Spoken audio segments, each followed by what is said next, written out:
হেমন্ত মানে শীত শীত ভাব, ঠান্ডা বাতাস, শীতল প্রকৃতি। দুটি পাতা একটি কুড়ির দেশ মৌলভীবাজারের শ্রীমঙ্গলে তাপমাত্রা কমতে শুরু করেছে।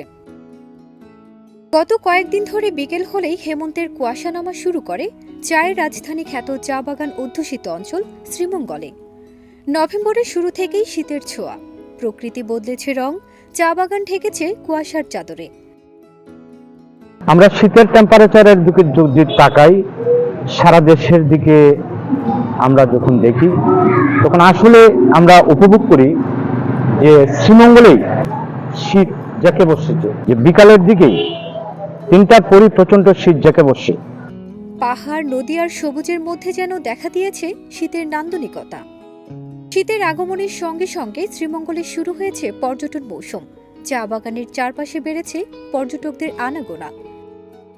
এই শীতের মৌসুমে সাইবেরিয়া থেকে বিপুল পরিমাণ অতিথি পাখি বাংলাদেশে আসে, আর শ্রীমঙ্গল ঘোরাবার জন্য এখনই আদর্শ সময়। এই শীতের মৌসুমে বিদেশি পর্যটক এবং দেশের বিভিন্ন অঞ্চল থেকে পর্যটকরা শ্রীমঙ্গল এসে ভিড় করেন, আর এখন একদম পারফেক্ট সময় শ্রীমঙ্গল ভিজিট করার।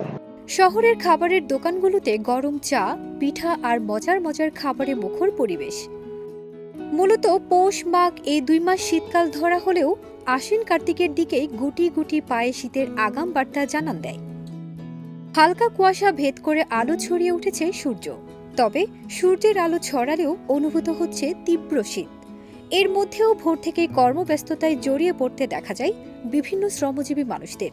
সকাল সকাল কাজে বের হচ্ছেন দিনমজুর, চা শ্রমিক ও ভ্যান চালকরা। নবান্নের ধানের খেতে ছুটছেন কৃষকরা। ধান কাটা ও মাড়াই নিয়ে ব্যস্ত সময় পার করছেন তারা।